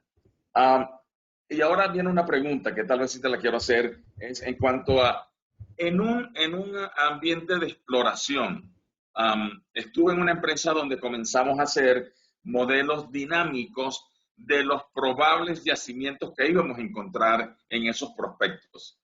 A mí me pareció que no era muy correcto, pero repensando y conversando con el ingeniero de yacimiento, me di cuenta que si tú traes unos pozos análogos, tú pudieras de alguna manera hacer una especie de análisis dinámico de yacimiento. ¿Se me vencieron los 3 minutos?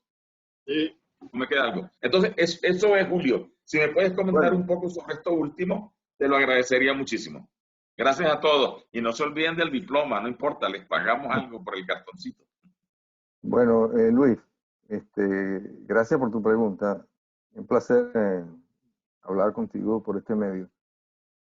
Sí, tienes razón, ¿no? En proyectos de exploración sí se hace simulación, pero se hace simulación conceptual para desarrollar perfiles de producción de diversos escenarios.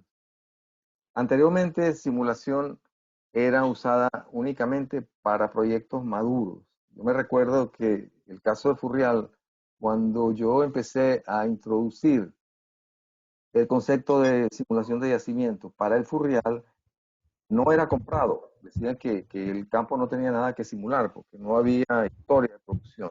Sin embargo, con el tiempo, poco a poco se fue comprando la idea porque yo la había tomado de otras experiencias que tuve en Shell, en Holanda. Y por supuesto de ejemplos que ocurren en el mundo. Entonces yo sí considero que en los proyectos de exploración hay que hacer simulación, una simulación muy de concepto. O sea, yo no soy partidario de hacer una simulación de detalle, porque tú no sabes lo que hay no has descubierto el campo todavía. Pero sí puedes hacer, en base a la información sísmica, tener la información del cubo y tener idea de las propiedades que vas a encontrar y del tipo de fluido, y en base a algunos análogos, desarrollar unos pronósticos con modelos, o si no, pues básicamente con análogos. Pero si tienes oportunidad de hacerlo así, es más atractivo para el punto, para el ingeniero de yacimiento, porque está adelantando un trabajo para el caso de que se encuentre una acumulación importante. Y después será más fácil acomodar ese modelo a la respuesta real del yacimiento. El caso de BP que tú mencionas, en realidad no había oficialmente. Estamos hablando del año 2005. No había en la información disponible esos 3 casos que tú dices. A pesar de que BP sí en ese entonces aplicaba, vamos a decir, análisis de incertidumbre, porque se aplicó en Venezuela cuando evaluamos la posibilidad de que ellos nos apoyaran en el desarrollo de Furrial en los años 94, 95. Ellos nos presentaron eso, pero es de extrañar que cuando yo estaba en el 2005 en BP en Aberdeen, y yo era el ingeniero de yacimiento, no había disponible ese modelo.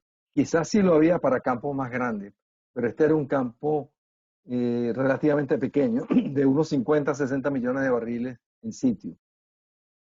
Creo que ellos también tenían algunas reglas, ¿no? Para yacimientos grandes, muy, vamos a decir, por arriba de 100 millones había que tener estos estudios, pero yacimientos menores de 90 millones de barriles los podían sancionar o aprobar con casos bases, casos que ellos llaman el caso sanction case, o sea, el caso aprobado.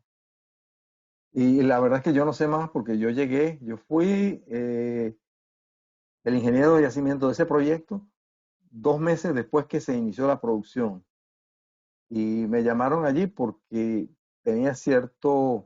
había una cierta, vamos a decir, conocimiento de que yo podía manejar modelos y que podía corregir los modelos y explicar esas cosas. Ahí estuve casi 3 años y fue bastante productiva, pues, mi actividad. Y, bueno, inclusive ellos me regalaron varias souvenirs, como una botella de champán con el nombre de Farragon y mi nombre abajo y así. Además de algunos bonos, por supuesto. Perdón. Está bien, eso es todo. No sé si tenía alguna más. Tiene la palabra Juan Uri. Bueno, Julio, muchas gracias, vale, por tu seminario. Realmente ilustra a alguien que no es del gremio de los ingenieros de petróleo, geólogos y geofísicos. Pero mira, es lo siguiente. En base a lo que nosotros conocíamos o logremos conocer el día después y una Asamblea Nacional, una Agencia Nacional de Hidrocarburos que, digamos, funcione, de todos esos campos de Oriente, tanto en Anzoátegui y norte de Monagas, ¿qué percepción tienes de la necesidad de anticipar por esa ABH, ¿no?, planes de producción con la mejor información disponible, debido a que son campos muy trabajados y no sabemos todos los trabajos que vinieron después de estar nosotros ahí, o muy afectados, como es el que entiendo el campo del Furrial u otro del norte de Monagas? Es decir, tal vez el análisis, digamos, probabilístico, ¿verdad?, de cuáles de esos campos o yacimientos convendría exponer primero a rondas de negociación, posiblemente nos mejora nuestras probabilidades de éxito en todos esos procesos de apertura, ¿no? ¿Qué opinión te merece? Bueno, yo pienso que sí es muy importante hacer esos estudios de una manera prematura. El asunto es que los recursos yo no creo que están disponibles, pero sí es conveniente. De hecho, yo he hecho de algunos. Por ejemplo, este Pedernales, yo empecé a revisar Pedernales porque, bueno, a raíz de una reunión que tuve con unos inversionistas en una empresa financiadora que expresó, la persona es ex Perenco, y ellos expresaron que habían tenido cuantiosas ganancias con Pedernales. Entonces, bueno, eso me motivó a revisar un poquito el campo y yo sé que hay una cantidad de reservas y hay un cierto potencial que se puede definir con vamos a decir, un esfuerzo no muy extensivo. Quizás allí sí aplicaría bastante en eso que tú estás diciendo, el uso de los métodos de data analytics e inteligencia artificial. Hay métodos que básicamente pueden desarrollar rápido vamos a decir, una visión de los campos que tenemos cerrados y potenciales para vender. Pues nosotros lo vamos a utilizar recientemente para la segunda ronda, la ronda que viene para Colombia. Y afortunadamente, una de las personas que nos ayuda es un ex PDVSA también. No tengo permiso para decir quién es, pero si él me autoriza, pues yo lo digo. No sé si está aquí. Pero son herramientas que permiten evaluar, por ejemplo, 9 campos, que yo anteriormente evaluaba un campo, tenía que dedicarle una semana mínimo para cada campo, extrayendo la data y construyendo mi caso vamos a decir, de pronóstico por declinación de la producción. Esto ahora se monta en un software y en un día está todo el resultado, ¿no? Ya después es cuestión de filtrarlo un poquito y manejar los datos. O sea, sí, yo veo que sería muy positivo, pues, tener los recursos para acometer ese estudio en Venezuela. Lo que sí veo un poquito es que yo no estoy seguro hasta cuándo, bueno, estamos haciendo reuniones, estamos haciendo discusiones a muchos niveles, en muchas áreas, pero no pasa nada en el país. El país está muriendo y nosotros estamos estudiando y no pasa nada. Eso me preocupa también bastante. Y creo que somos criticados porque mucha gente dice, esta gente está hablando del plan país y estudiando el plan país, eso es tan loco. Lo que tiene que hacer es venir a trabajar y venir a ayudarnos. Entonces, ese es un punto que también me preocupa un poco. Gracias por tu pregunta, Juan. Un placer hablar. Tiene la palabra Jorge Sajía. Muchas gracias por la palabra. Caramba, Julio, estoy realmente emocionado de escuchar tu charla, que desde aquella época, pues, cuando coincidimos en la Escuela de Petróleo de la Universidad del Zulia, y probablemente coincidimos en el Furrial sin habernos visto, porque yo estuve allí en el norte de Monagas del 92 al 96, vendiendo y corriendo mechas de diamantes y policristalinas. O sea, te felicito, estoy orgulloso de ser tu amigo y de ver el desarrollo que has tenido como persona y como profesional.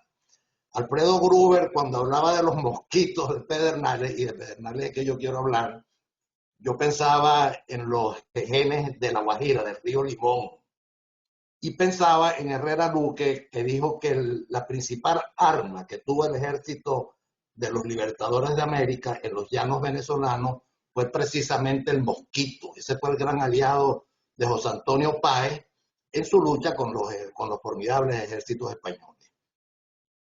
De Pedernales, yo en verdad no soy un experto en la materia, pero cuando tú hablabas de todo esto, de la contaminación de Luisiana, y cuando llegaste a Pedernales, yo pensé en dos cosas.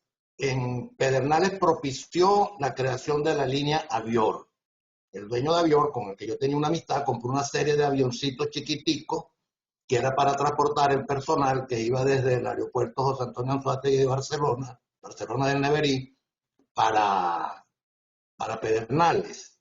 Y también, Julio, una cosa que tú no tocaste en toda tu charla. O sea, yo tengo sembrado en mi mente que quien introdujo formalmente la protección ambiental fue British Petroleum, en BP, precisamente en Pedernales. A mí me contaban los ingenieros que ahí no se podía, perdónenme la expresión, no se podía orinar fuera de la gabarra en el caño, que eso era algo que tenía la BP, era parte de su ADN, tener una protección ambiental irrestricta. Y esto quería hacer un comentario porque a lo largo de toda tu charla no tocaste específicamente el tema de lo que ha sido ese pasivo ambiental, más hoy en día que tenemos la bahía de Amuay, bueno, un desastre de Luis Estefanelli, hoy en su tweet lo ponía, ¿qué tal?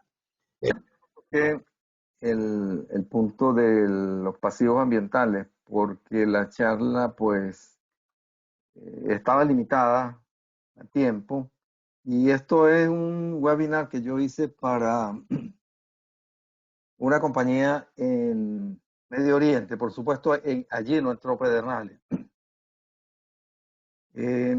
Entonces yo hice la traducción, estaba originalmente en inglés, la traduje para el español y puse los aspectos que consideré que podían ser de interés para esta audiencia. Pero sí es verdad, el BP mantiene la protección ambiental como uno de los principales estándares en la empresa. Allá tú protección ambiental y protección industrial. Pero eso no deja vamos a decir, también han tenido incidentes muy graves, como el incidente de Macondo, donde allí ocurrió pues un terrible reventón que mató gente y ocasionó casi la debacle de la compañía. Sí, estoy de acuerdo contigo, pues que es importante enfocar el punto ambiental, y es una de las cosas que yo también vi, pero no incluí.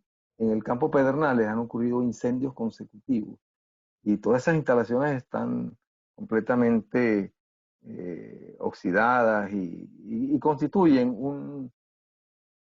una contaminación ambiental en sí. No sé si hayan ocurrido derrames, pero sí las fotografías que he conseguido pues muestran un aspecto muy deplorante de allá, de la zona. También el tema de la contaminación ambiental en Venezuela es algo que está continuamente siendo publicado en los medios. Y bueno, si bien estoy bien preocupado, pero no es mi fuerte. Gracias, Jorge, por tu pregunta y tu apoyo durante todas estas webinarios. Tiene la palabra entonces Héctor Partidas, y con eso creo que no hay más nadie anotado en el uso de la palabra. Con eso cerraríamos el webinario. Eduardo, hay un... Bueno, ok, gracias, señor López. No, primero, disculpas por haber llegado un poco tarde al webinar, porque aquí en España ya vamos a entrar con un toque de queda y hay que salir temprano para hacer todas las cosas antes de tiempo. Y me perdí una buena parte. Por eso le pido de entrada a ver si hay posibilidades de nosotros tener acceso a la presentación, que dicho de paso lo que vi, me parece excelente, y mis felicitaciones al ingeniero Julio. Pero mi razón del derecho de palabra es cuando el señor Alfredo Gruber, el ingeniero Gruber, mencionó Pedernales. Pedernales ha sido bastante importante para mí porque en el año 80 yo estaba gerente de Agricultura en Venezuela y me tocó la parte de Costa Afuera, el gerente de Costa Afuera en ese entonces era avanzado. Y un momento dado, creo que en el 81, a finales del 81, la gobierno decidió tratar de hacer algo en esa zona y se trajo una gabarra, creo que era la Santa Fe 115. Nosotros nos llevamos una gabarra desde la Morocha hasta allá. Y recuerdo que Juan y yo fuimos al sitio y lo que vimos, por eso cuando yo hablaba de la María, lo que vimos nos impactó tanto y es que inclusive hasta teníamos miedo de tocar el techo y no se fuera a desboronar. Y yo creo que, no sé qué sucedió, ese proyecto fue muy rápidamente cancelado. Yo después, a mí me enviaron para Estados Unidos, después me fui a Ecuador y nunca supe lo que pasó, pero siempre he creído que hay un pasivo ambiental bastante grande. Y la pregunta que iba a ser dirigida era, y ya la contestaron ustedes hace un ratito, ¿qué sucedió con Pedernales? Con todos esos pozos que están ahí, que están de mírame y no me toque. Y me imagino que si llega a pasar algo, esto va a ser un desastre ambiental. Por lo que he oído entonces, eso no se ha hecho nada. Esos cabezales, esos pros siguen ahí y están de mírame, no me toques. Esa era la pregunta. No sé si ya había sido contestada o alguien que sepa qué hay en Pedernales todavía. Gracias por la oportunidad. Yo puedo responder un poquito lo que dijo Héctor. Él tiene razón, ¿no? En Pedernales, todos esos cabezales y esas instalaciones constituyen un riesgo. Allí ocurrió un incendio hace unos 3 años, que creo que fue el evento que motivó el cierre del campo y la finalización de operaciones que llevaba, creo que se llama Petroguarao, que ya hubo problemas desde los años 2014, 2016, creo que Perenco ya no operó más en el campo. Entonces, sí, efectivamente hay una gran cantidad de pasivos ambientales. Y hay información que está publicada sobre eso. Yo he estado revisando, pero no la he compilado. A lo mejor lo puedo hacer para, bueno, para que contribuirla, para compartirla con ustedes. Pero sí, efectivamente, hay algo bien preocupante. Inclusive yo pensé que Pedernales pudiese ser un candidato para adquisición. A raíz de esta información que tengo del incendio y de el estado de los cabezales, pienso que es bien cuesta arriba porque el costo de reparar esos pozos o abandonarlos, pues no sé, tiene que ser, va a causar un impacto fuerte en el costo de reactivación de ese campo. Sí, debe haber producción en el campo, pero ¿cuánto? ¿No? 400, 500 barriles por día. Pero hay que abandonar todos los pozos y hay que buscar los métodos adecuados de producción. No sé si eso será rentable o atractivo para algún inversionista extranjero, ¿no? Yo lo veo un poco difícil porque la cantidad de pasión deben ser enormes. Y si usted, Julio, puede conseguir información, le agradeceré mucho. Yo estoy interesado. Héctor, vamos a darle la palabra a Juan Uric. Si quieres, vuelve a anotarte, por favor. Juan.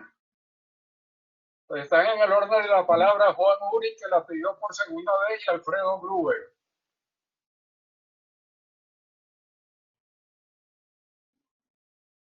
Ok, miren, en relación a lo del ambiente, quiero hacer pequeños comentarios. Uno es lo que refirió hace poco en su respuesta el diputado Estefanelli sobre cómo abordar el asunto de los pasivos ambientales a futuro. Y él mencionaba entre las opciones, por un lado, que si crear un fideicomiso en aquellas empresas que se decidan, tienen campos que tenían asociados a pasivos ambientales previos, y resolver el asunto de si ellos lo pagaban o con ese fideicomiso al final. Eso es un esquema complicado, porque creo yo, armar fideicomisos es siempre una tentación, ¿no? La solución más fácil de eso es fianzas de fiel cumplimiento, posiblemente. Ahora, ese es un tema adicional a lo que quiero decir. Yo creo que a futuro se ha hablado pues bastante de que toda esta función de no solamente de ambiente, sino de seguridad, aunque tal vez sea más importante lo de ambiente, en el rol que pueda tener dentro de la Agencia Venezolana de Hidrocarburos, yo creo que tiene que ser tratado en los mismos esquemas que históricamente se trataban los proyectos de inversión con los conceptos de front-end loading, pues. Es decir, todas las fases esta de visualización, conceptualización, diseño y construcción, la parte ambiental tiene que de alguna manera estar siendo considerada desde un principio. Claro que los proyectos petroleros son en cierto sentido diferentes a lo que es un proyecto de construcción de infraestructura, ¿no? Pero creo que el mismo concepto aplica porque hay cuestiones que se van a tener que manejar bajo criterios de análisis de riesgo y probabilidad de valor monetario. Hay un último detalle.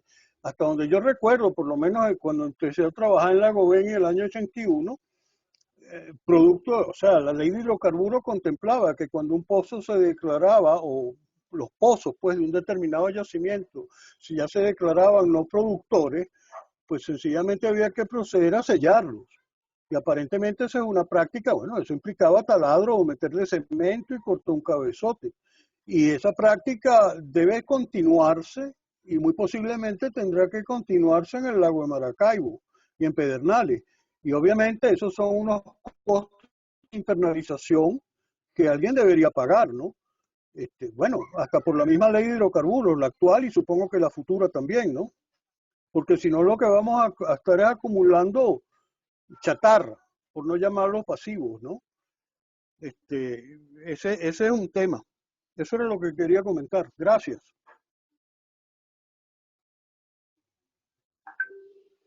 Julio, ¿vas a comentar algo? Básicamente, pues comparto todo lo que dice Juan, ¿no? existen pasivos y yo sé que existen métodos para hacer los inventarios y hacer los estimados de cuánto cuesta recuperar, pero es bueno, es algo que tenemos que acometer y es un punto, vamos a decir, en contra de la presentación de un caso como este para tratar de obtener, vamos a decir, el apoyo de algún inversionista para operar ese campo. Pero por supuesto hay que revisarlo, hay que hacerlo y hay que considerar todo lo que dijo Juan. Quería aprovechar, Eduardo, que la persona que yo me refería de inteligencia artificial y data analítica me autoriza que puedo decir, él es Andrés Peña y su compañía se llama Euler. Andrés Peña, que está en esta presentación, en este webinar. Bueno, tiene la palabra Alfredo Gruber. Mira, con relación al abandono de pozos, primero quería hacer algunos comentarios. Pedernales es una zona sísmica activa y además es una zona de elevadísima corrosión. Yo me recuerdo que nosotros perdimos el campamento, todo el campamento en la isla de Pedernales, del campamento Staff. Estaba ubicado en toda la parte alta de la isla, ¿no? Con una vista espectacular en la desembocadura del caño Pedernales hacia el Golfo.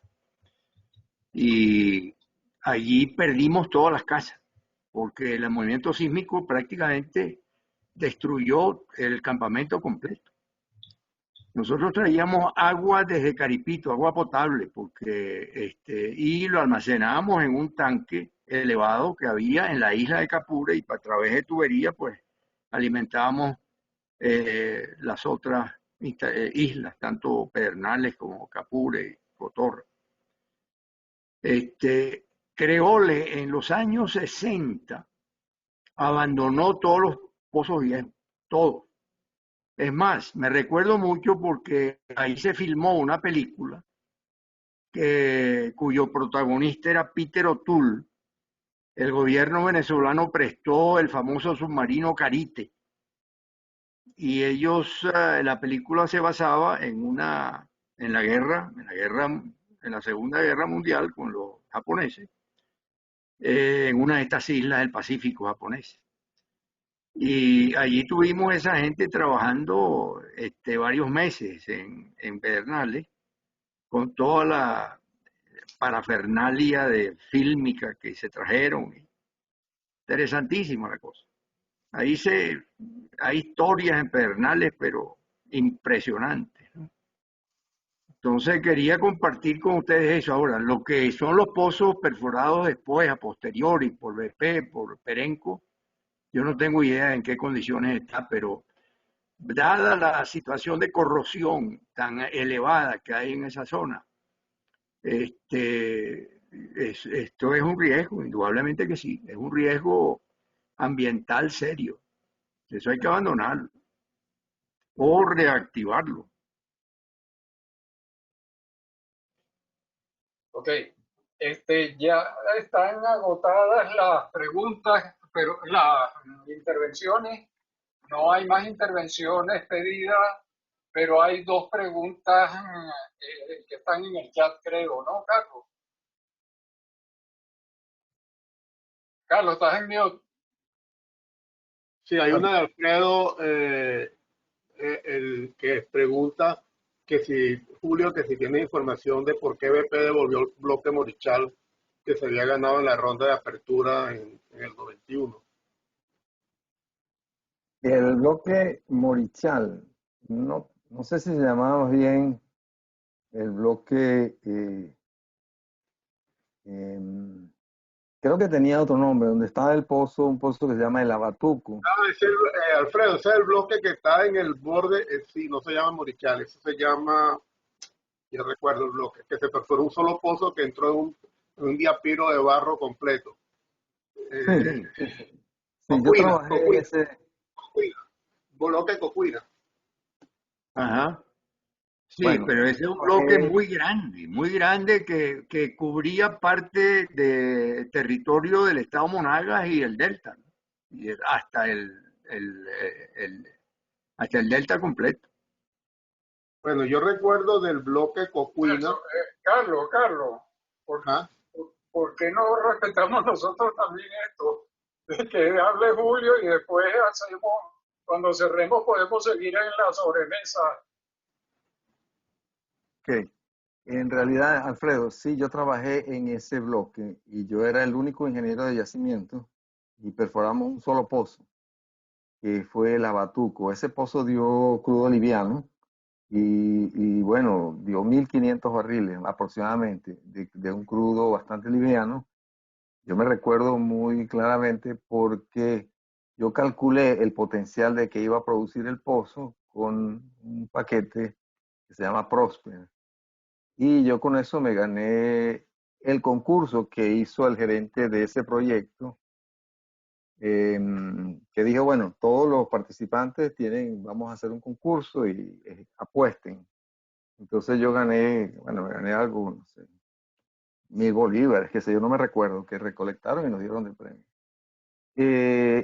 El pozo fue considerado no comercial, porque la producción era poca y la cantidad de arena no era tan masiva como para justificar que se perforara otro pozo de desarrollo. Ese pozo también fue extremadamente costoso. El bloque se llamaba el bloque Guarapichi. Y era, porque así era la gerencia de exploración, era el gerente de exploración del bloque Guarapichi.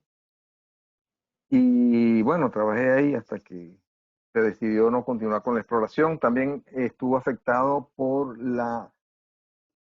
el merge que hubo entre BP y Arco. Cuando hubo ese merge, el BP Venezuela sufrió bastante porque el precio del crudo había bajado al orden casi de 8, 9 dólares por barril. Y entonces muchos de los proyectos que no generaban cash fueron diferidos o fueron simplemente cancelados.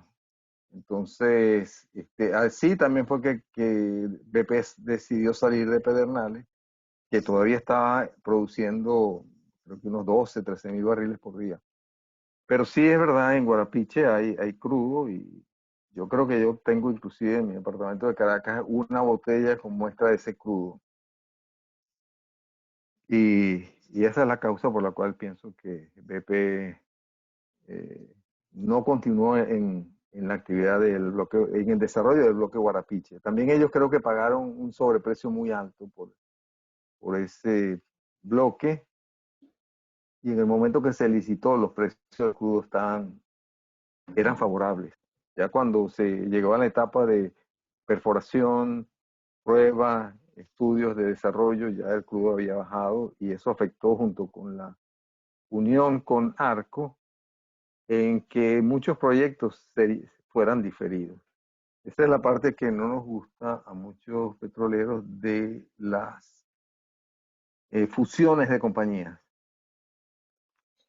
Julio, No sé si eso responde. este pozo lo perforaron desde agua, ¿no? No, ese pozo estaba en una zona de pantano. Había que llegar hasta el sitio, bueno, por trochas y por atravesar zonas de pantano. Y era una zona bien selvática, o sea, no era de fácil acceso. También BP perforó otro pozo exploratorio hacia la parte sur de Pedernales, que ese sí no fue exitoso. Pero este Julio, Guarapiche. bueno, nos queda una pregunta y tiene la palabra después Jorge Sajía y con eso cerramos. La pregunta es, ¿cómo ves el futuro del Furrial considerando la gran caída de presión experimentada actualmente, que está por debajo de la presión de burbujeo y la producción ha caído a niveles muy bajos? Bueno, yo creo que el Furrial tiene potencial de producción, pero ya no va a llegar a esos niveles que tenía antes. La presión es casi seguro que está por debajo del punto de burbujeo. Yo puedo hacer un estimado de que cayó hace tiempo, hace varios años, y por razón de que haya caído es que la mayoría de los pozos empezaron a morir, porque al caer la presión por debajo del punto de burbujeo o al llegar al punto de burbuja, ocurre precipitación masiva de los asfaltenos, entonces los pozos pierden productividad. ¿Cómo veo? Bueno, pienso que sí se puede recuperar, pero hay que hacer un trabajo muy grande de intervención de pozos, de ingeniería, de activación de pozos, y soportado pues con estudios de laboratorio que indiquen cuáles son las maneras más baratas y eficientes de limpiar los asfaltenos. Y también creo que debe reactivarse los proyectos de inyección de agua de gas. Posiblemente haya que mantener un tiempo de inyección y sin producción. O sea, va a ser un poco costoso. Pero sí, el Furrial debería reactivarse. En los campos en el Medio Oriente, ahí en países como Abu Dhabi, el objetivo de recobro es 75% en todos los campos del país. Y también BP ha establecido que su recobro en los pozos, en los campos que ellos operan, debe ser del orden de 75%. Si en Furrial estamos en el 50-60%, todavía existe un 15% por recuperar. Y ese 15% de 8 billones de barriles es una cantidad bien grande de petróleo, ¿no? Pero es un petróleo costoso y difícil de sacar, ¿no? Requiere inversiones cuantiosas. Okay. Tiene la palabra Jorge Sajía y con eso cerramos. Gracias, Eduardo. Oye, estoy muy contento con estos más recientes 3 webinars que han organizado Benamerican y BAPA, porque estamos ya tratando temas concretos, aprovechando la experiencia de excelentes ingenieros bueno, que nos están abriendo, digamos, nos están abriendo el entendimiento hacia las nuevas cosas más concretas, y se está revelando que tenemos todavía una generación activa que va a suplir el bache de 20 años que hay entre los muchachos nuevos ahorita y los viejitos, que son ustedes o somos nosotros. Entonces, realmente apoyo irrestrictamente todo tu esfuerzo, Eduardo, todo tu esfuerzo, Carlos Sánchez, y simplemente, Julio, ya te dije a ti lo contento y feliz que me siento con tu intervención. El tema de British Petroleum y la conservación ambiental. Esa es la idea que yo tengo, que quien oficialmente introdujo el tema de la conservación ambiental como una parte de su ADN integral de sus operaciones, pues realmente British Petroleum en Pedernales. Puedo estar equivocado. Muchas gracias y buenos días y buenas tardes a todos. Gracias, Jorge, por tus comentarios. Y tienes razón por lo que acabas de decir de BP. Muchas gracias por tu comentario de nuevo. Y gracias a todos los participantes y a la organización de BAPA y Benamérica. Bueno, Julio, excelente la presentación. Le damos las gracias a todos los asistentes y los invitamos para el viernes de la semana que viene. Probablemente ya tenemos la presentación de CIFCO a cargo de su presidente. Entonces, vamos a esperar los detalles para avisarles.